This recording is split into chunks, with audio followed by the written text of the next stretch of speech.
तो hi friends, आज हम लोग बात करने वाले हैं ऐसे हिंदी के बारे में। SKMU दुमका जो कि पिछले साल का पूछा हुआ क्वेश्चन पेपर है बाबा। तो चलिए शुरू करते हैं। क्या बताऊं यार, वीडियो बनाना बहुत मुश्किल काम है। बस लाइन नहीं रहेगा तो पानी दे देगा, तो ठेरज गरज रहा है, मलक रहा है, तो हजार को प्रॉब्लम टेंशन है यार। चलिए तो शुरू करते हैं आज का टॉपिक। ऐसी हिंदी SKMU दुमका, ठीक है, यूनिवर्सिटी सेमेस्टर 1 के लिए। सेमेस्टर 1 हो या 2 हो, दोनों का सेम सिलेबस है, ठीक है। और यह 23-27 सेशन में पूछा हुआ क्वेश्चन पेपर है। अच्छा, इसमें इस बार जो दे रहे हैं एग्ज़ाम आप सभी के लिए, एक चीज़ जान लीजिए कि पिछले साल का जो क्वेश्चन है ना, यहाँ से 33% क्वेश्चन रिपीटेड होते हैं। मतलब 30% क्वेश्चन जो है हर साल रिपीटेड क्वेश्चन होते हैं, 60% न्यू क्वेश्चन होते हैं। वो मैं थोड़ा कम बोला, हो सकता है 50% रिपीटेड हो जाए, लेकिन 30% रिपीटेड हर साल होता है, ठीक है। पास करने के लिए 50 में 20 नंबर लाना होगा और एग्ज़ाम में आपको 90 मिनट का टाइम मिलेगा, ठीक है। पेपर लिखित रूप में होता है और देख लेते हैं। तो यहाँ पे आता है ग्रुप ए। ग्रुप ए जो है आपका 30 मार्क्स का है, जिसमें 10 नंबर वाले 3 प्रश्नों के आंसर करने हैं, ठीक है। पहले मैं दिखा देता हूँ। फिर है ग्रुप बी 20 नंबर का, जिसमें 5 मार्क्स वाले 2 प्रश्नों के आंसर करने हैं। और फिर आता है यहाँ पे क्वेश्चन नंबर 3, जिसमें आपको 2 मार्क्स वाले 5 प्रश्नों के आंसर करने हैं, ठीक है। तो चलिए पहले 10 नंबर वाला सब देख लेते हैं। तो यहाँ पे जो क्वेश्चन है यह 2024 में एग्ज़ाम हुआ है, ठीक है।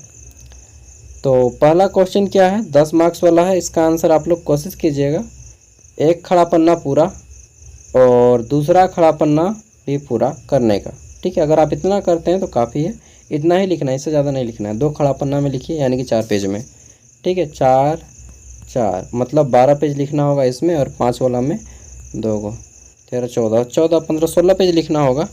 1.5 घंटा में कर पाइएगा। अगर नहीं कर पाइएगा तो भी बता देता हूँ, 10 मार्क्स के लिए एक खड़ा पन्ना का दोनों साइड, ठीक है, और दूसरे खड़ा पन्ना का एक साइड, इतना लिख सकते हैं। मतलब 3 पेज में आंसर कीजिए 10 मार्क्स के लिए, उससे ज़्यादा नहीं लिखना है, ठीक है। लिखने की स्पीड कम है तो। अब यहाँ पे हमारा पहला प्रश्न है कि भाषा के विविध रूपों की चर्चा करें। जैसे एक होता है क्षेत्रीय भाषा, रीजनल लैंग्वेज, जैसे खोरठा हो गया, बंगाली हो गया, हम लोग बोलते हैं ना, अरे भाई। तो खोरठा भाषा, नागपुरी भाषा, संथाली भाषा, कुड़ुक, हो, मुंडारी, बांग्ला, खड़िया, ठीक है, हो, माल्टो, बहुत सारा है। तो ये सब क्या है, एक क्षेत्रीय भाषा है, यानी कि रीजनल लैंग्वेज, क्षेत्रीय भाषा। अच्छा, हिंदी में ही पढ़ाना होगा ना, इंग्लिश नहीं होगा इसमें। फिर एक राजकीय भाषा है, जो राज्य की होती है। दूसरा एक राष्ट्रीय भाषा है।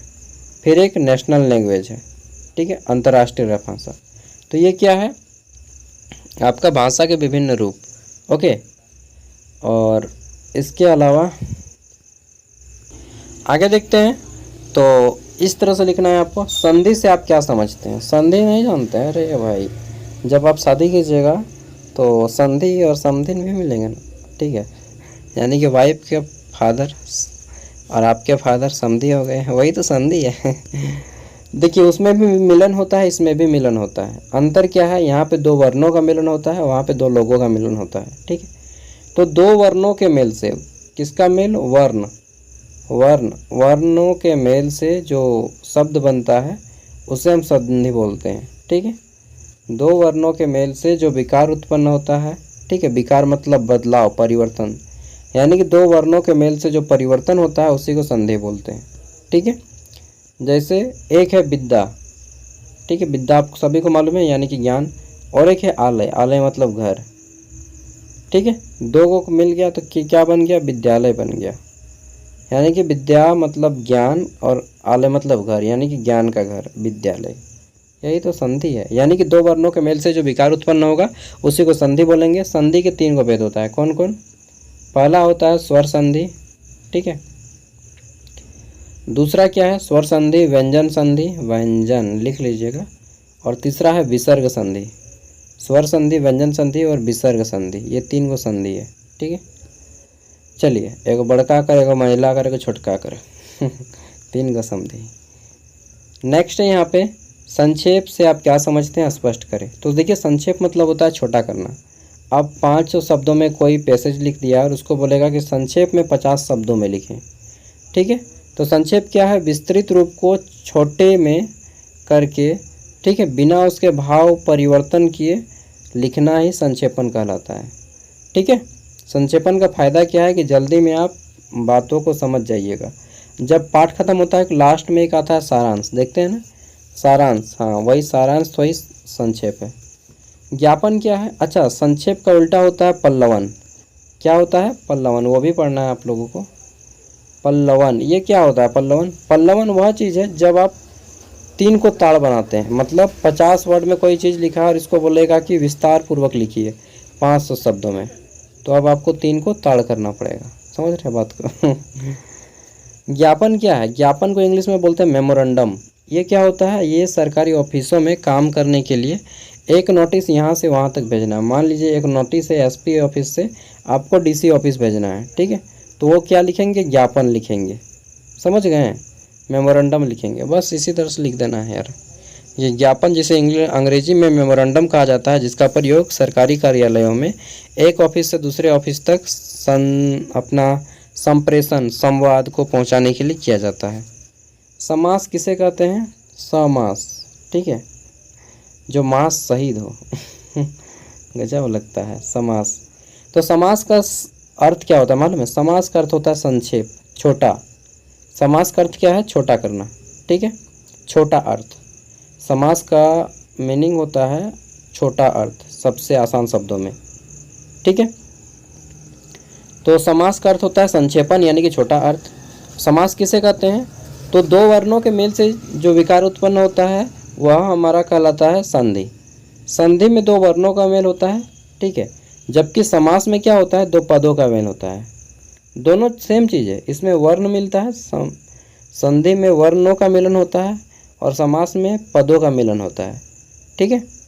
किसका, पद। मैं इस सबको डिटेल में पढ़ाऊँगा, अभी देख लीजिए क्वेश्चन किस टाइप से आया है।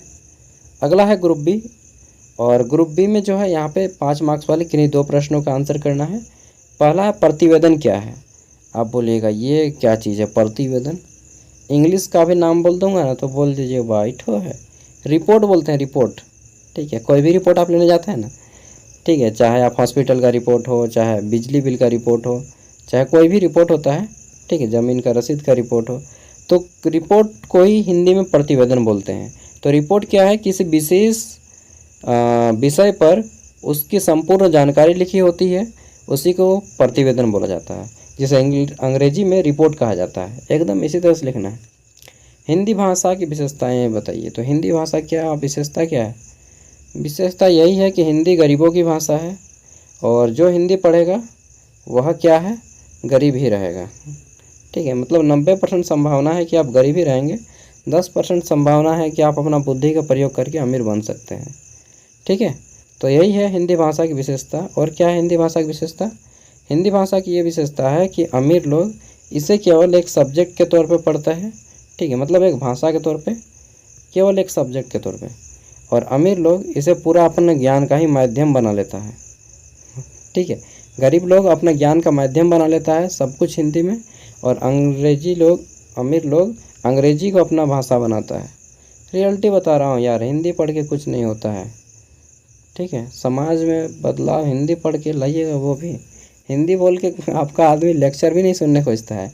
इंग्लिश बोलिएगा तो बोलेगा बाप रे कहते पढ़ा लिखा आदमी ले रहे बाप, ठीक है। और हिंदी में आप कुछ भी बोल दीजिए ना, कोई वैल्यू नहीं है। और अंग्रेजी में गाली भी दे दीजिए, ब्लडी इडियट, ठीक है, ब्लडी बास्टर्ड, जो भी बोलना बोल दीजिए, बोलेगा अच्छा ही बोलता है। किसी बूढ़ा को जाके सुना दीजिए तो बोलता है बड़ा इंग्लिश बोला है भाई। तो हिंदी भाषा की उपयोगिता में आलोचना करूंगा, बिल्कुल करूंगा, लिख दीजिएगा। हिंदी वर्तमान समय में हिंदी की जो है केवल एक गरीबी भाषा है, और यह संविधान के 343 संविधान के अनुच्छेद 343 में इसे राजभाषा का दर्जा दिया गया है, ठीक है, लेकिन केवल नाम मात्र का। पढ़ाई केवल हिंदी मीडियम में होता है, इंग्लिश मीडियम में नहीं होता है। और जितनी भी सरकारी वैकेंसीज आती हैं, ठीक है, जैसे बैंक का हो, एसएससी का हो, चाहे आपका नीट का हो, चाहे जेई का हो, ठीक है, मतलब मैक्सिमम हाई लेवल का जो पोस्ट होता है जो थोड़ा अच्छा खासा पोस्ट होता है रेलवे को छोड़ के और पुलिस को छोड़ के, क्योंकि वो सब में बाप बुलवा देने वाला काम होता है। तो जहाँ पे बाप बुलवा देने वाला काम होता है मतलब एकदम थक के आदमी चूर हो जाएगा, जो गरीब आदमी के सिवा कर ही नहीं पाएगा दूसरा कोई, ठीक है, उस वहाँ पे केवल हिंदी चलता है, बाकी सब में इंग्लिश चलता है, ठीक है। अब अगर आपका कोई दोस्त जो रेलवे में काम करता है उसको पूछ लीजिएगा, ठीक है, नानी याद आ जाता है नाइट शिफ्ट में यार उसको। मेरा दोस्त लोग रेलवे में काम करता है ना, बोलता है सागर क्या बताएं, अगर हमको इंग्लिश आता ना तो रेलवे की नौकरी को हम लात मार के निकल जाते हैं, ठीक है। लेकिन वो मजबूरी में क्या है कि भाई इंग्लिश नहीं आता है उसको, तभी वो रेलवे का काम कर रहा है, चाहे एसएससी जीडी में काम कर रहा है। चलिए वो सब मैं क्यों सुनाऊँ आपको। आक्रोश बहुत है मेरे मन में, हिंदी को जो है ना गरीबों की भाषा बना दिया गया है, इंग्लिश मीडियम और हिंदी मीडियम बंट गया है पूरा देश। चलिए कोई बात नहीं। संधि से आप क्या समझते हैं? यही क्वेश्चन देखिए यहाँ पर भी रिपीटेड है, ये यहाँ पे 5 मार्क्स वाले में भी है और ये 15 मार्क्स वाले में भी है। संधि से आप क्या समझते हैं? देख रहे हैं यहाँ पे अलग अलग पेपर नहीं, एक ही पेपर में क्वेश्चन को रिपीट किया जा रहा है, तो अलग अलग पेपर में कितना मैच करेगा समझ सकते हैं आप। चलिए आगे देखते हैं 2 नंबर वाला क्वेश्चन कैसा आया है। कारक किसे कहते हैं? कारक, कारक का मतलब होता है कारण। देखिए कारक क्या होता है, किसी शब्द में मतलब किसी वाक्य में संज्ञा और सर्वनाम के जो शब्द होते हैं, किसका संज्ञा और सर्वनाम के शब्दों को वाक्य के अन्य शब्दों के साथ जो संबंध बताता है उसी को क्या बोलते हैं? कारक बनते हैं। संज्ञा और सर्वनाम का जो शब्द होता है इसको वाक्य में प्रयोग होने वाले अन्य शब्दों के साथ जो संबंध जोड़ के रखता है उसी को कारक बोलते हैं। जैसे हमने बोला कि राम ने आम खाया, किसने आम खाया? राम ने, समझ जाइएगा एकदम आराम से, आम खाया। अच्छा हाँ भाई खा लिया, कौन सा आम रे भाई? आपके घर का चुरा के। तो राम क्या है? संज्ञा है। आपको मालूम है किसी व्यक्ति का नाम संज्ञा होता है। आम क्या है? संज्ञा है। खाया क्या है? क्रिया है, ठीक है। संज्ञा यहाँ पे सर्वनाम नहीं है, चलो भाई सर्वनाम नहीं मान के चलते हैं। तो संज्ञा या सर्वनाम का परिचय जो है वाक्य के अन्य शब्दों के साथ कौन कर रहा है? राम आम खाया, तो यहाँ पे कौन जोड़ रहा है? ने। किसने आम खाया? राम ने। तो जोड़ने का काम कौन कर रहा है? ने। तो यही हमारा कारक है, समझ गए? यानी कि इसी को कारक चिन्ह बोलते हैं। और कारक ऐसा लिखिएगा, कर्ता कारक, कर्म कारक, करण कारक, संप्रदान कारक, अपादान कारक, संबंध कारक, अधिकरण कारक। अरे यार बहुत है, 8 गो है, ठीक है। तो सबका हम लोग पढ़ेंगे। फिर है पर्यायवाची के, तो ये हो गया कारक का एक उदाहरण। लिख दीजिएगा राम ने आम खाया बस, और आम को इस तरह से मार्क कर दीजिएगा, ठीक है। अगला है पर्यायवाची के 2 उदाहरण दे, तो लिख दीजिएगा पर्यायवाची के 2 उदाहरण दे। सबसे अच्छा है पर्यायवाची, ठीक है। इसका पर्यायवाची लिखिए, चलिए बताइए क्या क्या होगा, मैं बता देता हूँ और बताऊँगा। एक हो गया, और क्या होता है? प्रियसी।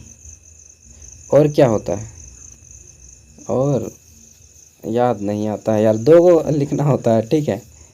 हाँ प्रेमतमा। चलिए बहुत सारा है, ज़्यादा याद नहीं है, आदमी भूल जा रहा है इसको आजकल इसका नाम ये हो गया है, इसीलिए इसको याद दिलाना ज़रूरी है। ये वर्ड बहुत ख़राब वर्ड है, ठीक है, उस नाम से मत पुकारो। चलिए आगे देखते हैं। अच्छा एक होगा ना, और एक है, तो दूसरा वर्ड ले लेते हैं, जैसे चांद।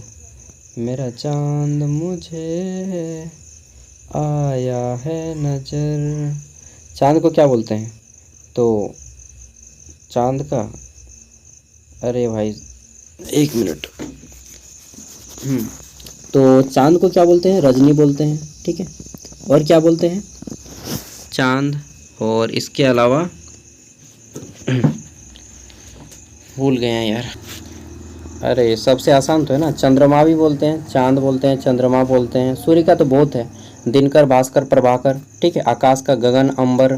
धरती का बोल दीजिएगा, ठीक है। तो धरती का पृथ्वी बोलते हैं, गगन और क्या बोलते हैं? धरती बोलते हैं, पृथ्वी बोलते हैं, नभ बोलते हैं, ठीक है। नभ तो आकाश को बोलते हैं। तो जो भी पूछे आप लिख दीजिएगा या फिर अपने खुद से लिख दीजिएगा, जो सबसे आसान है। जैसे कि कमल का आपको मालूम है, पंकल, सरस, जलोज। जल का मालूम है सबको, नीर, अम्बु, ठीक है। आम का मालूम है, रसाल टपका, ठीक है। आसान आसान शब्द सबको मालूम रहता है। भगवान का परमेश्वर, परमात्मा। सूर्य का मालूम है सबको। चलिए आगे बढ़ते हैं। चंद्रमा के दो पर्यायवाची शब्द लिखें तो अभी मैंने बता दिया है, ठीक है। चांद और क्या लिख दीजिएगा, रजनी, और भी बहुत कुछ होता है, मुझे याद नहीं आ रहा है। एक उपग्रह, पृथ्वी का एक उपग्रह, ये लिखिएगा। चलेगा, वो भी चल जाएगा, पृथ्वी का एक उपग्रह, ठीक है, वो भी चल जाएगा। संक्षेप से आप क्या समझते हैं, वही है कि छोटा करना, छोटे अर्थ में लिखना, बिना भाव बदले। अनेक शब्दों के एक शब्द का उदाहरण दें, ठीक है। अनेक शब्दों के लिए एक शब्द, जैसे जो बहुत बोलता हो, जैसे मैं, ठीक है, तो उसको क्या बोलते हैं, वाचाल, यानी कि आई एम वाचाल। जो बहुत अधिक बोलता है उसे वाचाल बोलते हैं, और रियली मैं बहुत अधिक बोलता हूँ, ठीक है। जो कम बोलता है उसको क्या बोलते हैं, मितव्यय, मितव्ययता, ठीक है, मितव्ययता, ठीक है। चलिए, इसके अलावा जो दूसरों को धोखा देता है उसको क्या बोलते हैं, ठीक है।